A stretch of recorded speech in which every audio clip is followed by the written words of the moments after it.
네 번째는 교사 선생님께서 의견을 주셨습니다. 그래서 통합 어린이집 교사입니다. 지금 원에는 무발화 아동 2명, 지적장애 A, 자폐성 B 2명의 아이가 있는데 AAC 의사소통판을 사용하여 아동과 의사소통을 하려고 노력하고 있습니다. 자폐성 친구 A는 AAC를 활용하여 현재는 무발화에서 의미 있는 발성으로 변화되었는데 아직 조음이 정확하지 않아서 또래 친구들은 아이의 이야기를 이해하지 못하고 있습니다. 지적장애 친구 B는 전혀 소통이 확장되고 있지 않아서 고민입니다. 그래서 A는 좀 더 정확한 발음으로 소리를 낼 수 있게 도와주고 싶고, 근데 이런 상황들이 마스크를 쓴 상황에서 너무 어렵습니다. B는 발음은 둘째 치더라도 의사소통을 확장시키고 싶은데 어떻게 도움을 줄 수 있을까요? 하고 질문을 주셨습니다.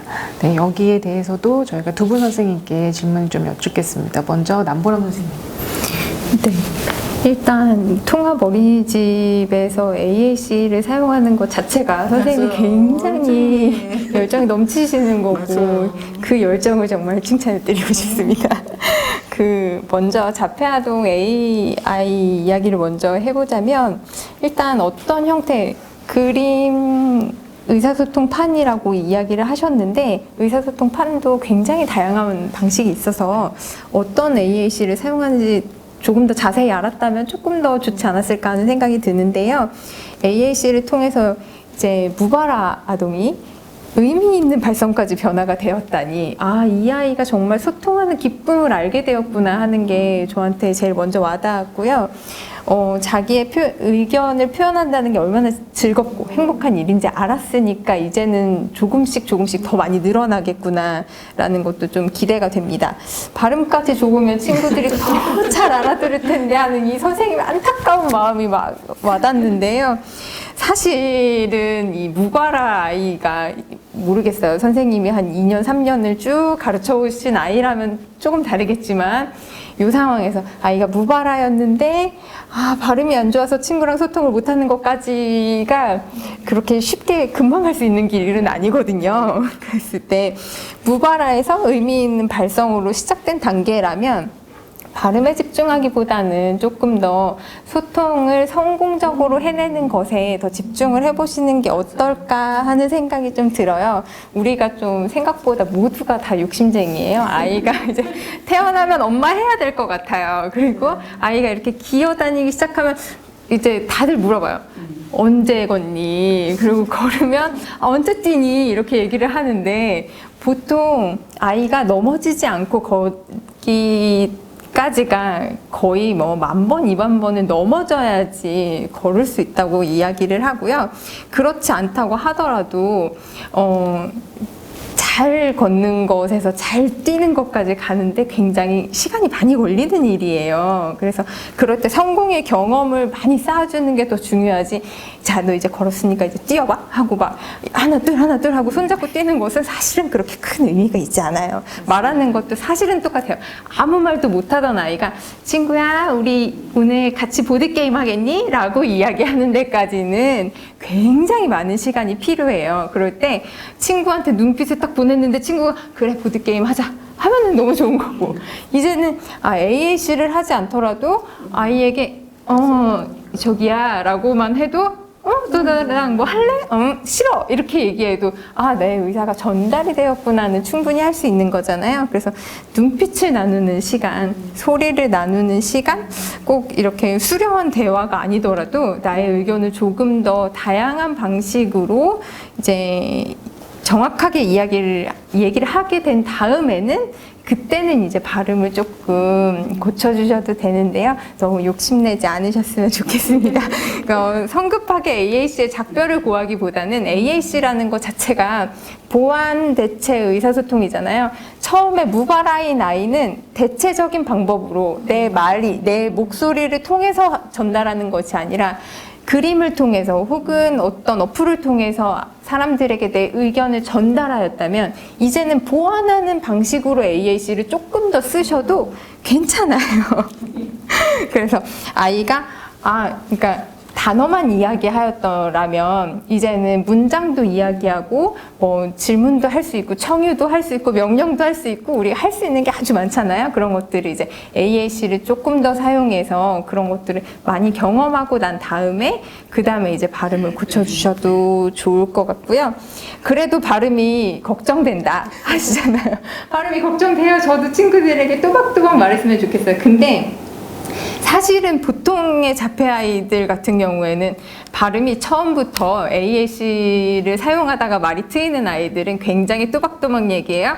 새우깡 주세요. 이렇게 자폐 아이들이 내가 발음이 나빠서 말 못하는 일이 별로 없어요.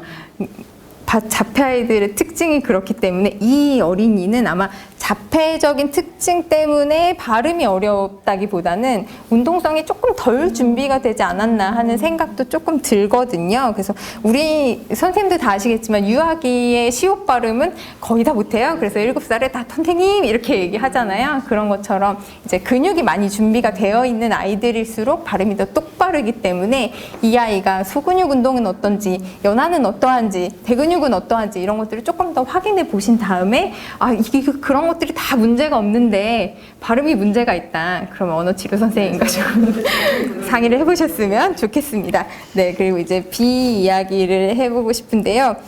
B 아동은 지적장애라고 하셨죠. 그래서 지적장애 아동의 근데 소통이 거의 안 된다. 그랬을 때 이 아이에게 의사소통판이 무슨 의미인지 좀 생각을 해봤으면 좋겠어요. 저는 이제 대상에 따라서 사용하는 사람에 따라서 의사소통판이 어떤 의미인지는 모두 다 달라야 되지만 정말 소통하는 게 뭔지 잘 모르는 아이다라고 했을 때는 저는 의사소통판은 도깨비 방망이가 되어야 된다고 생각을 하거든요. AAC 처음 시작할수록 혹은 지적기능성이 많이 제한적일수록 의사소통판은 와 내가 이걸 써먹었더니 너무 좋다. 이게 확 와닿아야 되는 거예요. 그래서 AAC의 한 종류인 팩스라는 것이 있는데요. 우리나라 말로 그림 교환 의사소통 체계라고 이야기를 하는데 이제 그 프로그램이 너무 좋으니 돈을 많이 내고 쓰세요는 아니고요. 그 의사소통 체계의 원리는 어떤 거냐면 내가 사탕 사진을 이 사람에게 전달을 해주면 이 사람이 아 나의 의견이 닿은 것 이 사람에게 닿으면 그 사탕이 나한테 오는구나 를 알게 되는 거거든요. 그거를 이제 시각적으로 보여주는 거죠. 아, 내 의견이 닿았더니 사탕이 돌아왔더라. 해서 그것이 무엇이냐 결국엔 도깨비 방망이인 거거든요. 선생님 사탕 주세요. 그럼 선생님 사탕을 주셔야 되는 거죠. 그래서 아, 내가 말을 한다는 게 바로 도깨비 방망이를 휘두르는 거구나.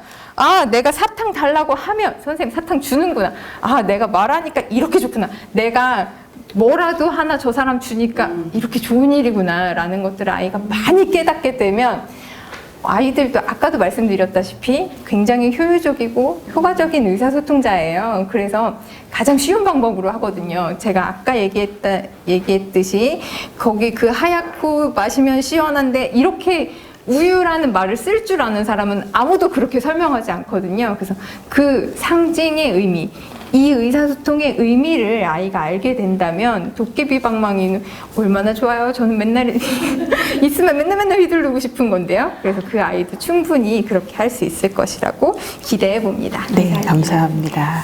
그러면 똑같은 질문인데 저희 박은주 선생님께서 뭐 의견을 아니 뭐 나보라 듣겠습니다. 선생님 다 말씀하셔가지고 네, 의견이 좀 같이 이제 겹치는 것도 많은데 이제 통합 어린이집이잖아요. 그래서 이제 의사소통 계획을 세울 때 아이들의 뭐 선호도 조사라든지 인지도라든지 뭐 이런 인지적인 면 이런 거를 아마 고려하셔서 계획을 하셨을 것 같아요. 그리고 이 질문 내용만 봐도 선생님이 굉장히 아이들한테 관심이 되게 많으신 분 같아요. 이 어린이집에서 애들 돌보기도 되게 힘든데 애들 막 신변 차리기도 너무너무 힘드실 텐데 막 이런 되게 걱정을 되게 많이 했었어요. 그래서 의사소통판도 실은 저희 학교도 학생들의 흥미에 따라서 굉장히 다르게 제공이 되거든요. 뭐 촉각 자극을 해서도 하기도 하고 소리 자극을 내기도 하고 뭐 좋아하는 실물들을 막 따닥따닥 붙여가지고 선택하기도 시키기도 하고 그래서 뭐 판제작하는 것도 막 캐릭터 같은 것도 많이 넣어서 제작을 하기도 하고 그래서 의사통 판도 아이가 어떤 거를 좋아하는지에 따라서 이렇게 제작을 하시는 것도 되게 좋을 것 같고요. A 학생 경우는 실은 남보라 선생님 의견하고 거의 비슷해요. 발음까지? 저도 그렇게 생각했어요. 발음은 언어 치료 선생님에게 만약에 애가 거부감이 없다면 또 거기 가서 거부감이 생겨가지고 입을 꼭 다무는 아이들도 있어요. 왜냐하면 똑같은 방식으로 나비 이렇게 가르치니까 애가 지겨워서 또 안 하는 아이들도 실은 경험상 많이 있어서 아이가 거부하지 않고 요즘에 또 언어 치료 선생님들은 또 그렇게 가르치시는 분들은 없을 것 같아서 그렇게 전문가의 도움을 받아서 발음 교정을 하는 게 좋을 것 같고 그럼 얘는 어떻게 이 어린이집에서 어떻게 도와줄까? 아까 말한 대로 보상과 칭찬이죠. 예, 그다음에 통합 어린이집이기 때문에 또 굉장히 말을 많이 하는 아이들이 있잖아요. 얘네들과 같이 어울려서 뭐 역할놀이 할 때, 뭐 동화 읽기를 할 때, 뭐 놀이 시간 이런 시간에 자연스럽게 아이가 그런 기회를 많이 제공해주고 그런 기회가 있을 때 뭐 칭찬해주는 거죠. 폭풍 칭찬해주고 잘했다고 해주고 그다음에 나머지 아이. 이 A 학생이 아닌 다른 정상 아동들에게 이 아이에 대한 이해를 해주고 너네가 선생님이야. 애들을 도와주는 거야 아주. 그렇지만 앉혀놓고 가르치듯이 하면 안 되지. 애들이 또 이제 선생님이라 그러면 또 그렇게 하면 또 애가 또 거부감을 일으키니까 자연스러운 상황에서 애가 자연스럽게 언어들을 습득하는 것이 저는 굉장히 중요하다고 생각이 들고요. 그 다음에 너무 이렇게 강요하다 보면 대래 위축돼서 말을 안 하게 되는 경우도 많이 있거든요. 내 발음 이상한가? 그리고 내가 말할 때 제가 웃었어. 나 말하기 싫은데 이렇게 생각될 수도 있는데 뭐 이게 자폐성 장애를 좀 가지고 있는 친구가 남 상관을 안 할 것 같고요. 애들 상관을 안 할 것 같은데 그게 자연스러운 특히 어린이집이니까 그런 코너 활동 이런 상황에서 자연스럽게 언어가 애가 나왔을 때 그거를 교정해주고 그런 환경을 만들어주고 보상해주고 칭찬해주고 이러면 A 학생은 정말로 막 폭풍 성장해서 막 너무 말을 해서 선생님이 귀를 막을지도 모르겠어요. 그런 상황까지 갈 것 같아요. 이제 B 학생의 경우는 이제 뭐 지적 장애를 갖고 있다고 했고 발화가 되지 않고 소통 방법을 확장하고 싶다고 하셨지만 소통 방법을 확장? 그럼 뭐 여러 개를 막 해야 되나? 애가 더 헷갈릴 것 같아요. 내가 너무 헷갈릴 것 같으니까 아이한테 가장 맞는 게 뭔가 아까 남보라 선생님께서는 그림 교환 의사소통 방법 이런 거 이야기해 주셨잖아요. 얘가 좋아하는 게 뭘까? 얘가 좋아하는 걸 좀 찾아서 얘가 청각 자극을 좋아하면 청각적인 자극을 활용해서 뭐 눌러서 토킹 버튼 같은 것도 많이 있잖아요. 그런 거 활용을 한다든가 얘가 뭐 캐릭터를 좋아한다 그러면 뭐 인형도 녹음되는 인형도 많잖아요. 그런 걸 활용을 한다든가 이렇게 해서 애가 이제 놀면서 뭐 자연스럽게 있는 걸 가지고 이렇게 지원을 해주면 뭐 소통하는 것도 좀 확장되지 않을까 싶어요. 너무 급하게 선생님이 욕심이 너무 많으신 것 같아요. 너무 감사한 일인데 그러다 보면 선생님도 지치고 아이들도 지치니까 저는 좀 그냥 어린이집이라는 자연스러운 환경에서 그 환경을 잘 활용해서 거기에서 선생님들이 애들이 좋아하는 흥미거리, 선호도들을 잘 조사해서 그거를 집중해서 이렇게 지도를 하다 보면 소통하는 건 한 번 물꼬가 트면 순식간에 굉장히 이렇게 발화점이 돼서 막 터지듯이 폭주 터듯이 터지는데 그 안에 막 지치더라고요. 얘는 안 되나 봐. 딴 거 할까? 이것도 안 되나 봐. 이렇게 하시는 게 저는 문제인 것 같아요. 제가, 우리 애 학생 한 명을 데리고 지금 자극발을 훈련을 많이 시켰어요. 노래가 나오는 거였어요. 이렇게 누르면 노래가 나와요. 이게 트럼펫을 막 이렇게 불면서. 근데 이제 그거를 저는 이제 출석 부를 때 이제 그거를 해야지만, 성공을 해야지만 이름을 불러주고 수업에 참여를 시켰어요. 근데 애들이 별로 관심이 없는 애들은 하지도 않아요. 쳐다도 안 봐요. 근데 이제 수업에 들어오고 싶은 거 의지가 있는 애들은 그걸 어떤 방법으로든 치든지 누르든지 소리를 지르든지 뭐 자기만의 방법으로 그걸 어떻게든 해결을 하려고 했어요. 근데 이 친구가 정말 관심이 없어서 저도 정말 포기할까라고 했었거든요. 근데 그 친구가 어느 순간에 아주 얘다 이러고 한번 눌러주더라고요. 너 고생했다 이러면서 눌러주는 거예요 이렇게. 근데 그러고 나서 그 자기가 그 눌러서 소리가 났다는 거에 얘가 약간 쏙소리를 살짝 내버려들어서 됐다 이제 됐어. 이래 됐구나. 이래가지고 이제 여러 그 작을 계속 같은 시간에 반복해서 똑같이 하는 거죠. 해바라기 노래를 듣지 않으면 저희가 수업을 할 수가 없어요. 얘들아 다 통과해야 돼. 뭐 애들이 누구누구는 안 돼서 기다려줘야지 우리가. 근데 이제 실패 경험이 처음에 계속 있다가 이게 성공을 하고 나서는 그 횟수가 계속 주는 거예요. 내가 3번을 했을 때 아니 3분을 기다려줬다면 저는 2분, 1분 단박에 바로 그냥 냈다가 아니고 바로 웃으면서 그러고 나서는 수업에 참여하는 것이 저는 굉장히 달라졌다고 생각이 들었어요. 걔가. 그래서 중요한 거는 저희가 포기하지 않는 거예요. 기다려주고 포기하지 않는 거. 같은 거를 집요하게 끝까지 얘가 할 수 있을 때까지 그 대신 재미있게 질리게 계속 가박 나비 이렇게 하면 안 될 것 같아요. 그거 좀 어렵지만 그래서 어려워요. 제가 선생님한테도 뭐 자연스러운 상황에서 놀면서 흥미있는 걸 가지고 지원해 주세요. 정말 추상적인 말이긴 하지만 선생님은 아실 거라고 생각이 듭니다.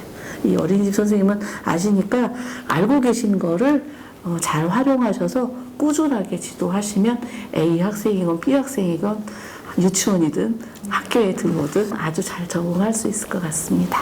네. 이상입니다. 감사합니다. 두 분 선생님께서 너무 좋은 의견 주셔서 제가 이렇게 듣다 보니까 새삼 가장 중요한 건 결국은 저희가 소통의 경험, 네. 성공 경험인 거고 그런 경험들이 저희가 기다림 속에서 그러니까 어머님들께도 그리고 선생님들께도 똑같이 의견을 드리는 수밖에 없는 것 중에 하나가 저희 아이들이나 저희 친구들이 할 수 있다는 믿음을 가지고 일단 거기에 대한 시간을 드리고 기다려주면 네 반드시 저희 친구들이 소통을 어떤 방식으로도 한다라는 것을 제가 새삼 또 다시 깨닫게 됩니다.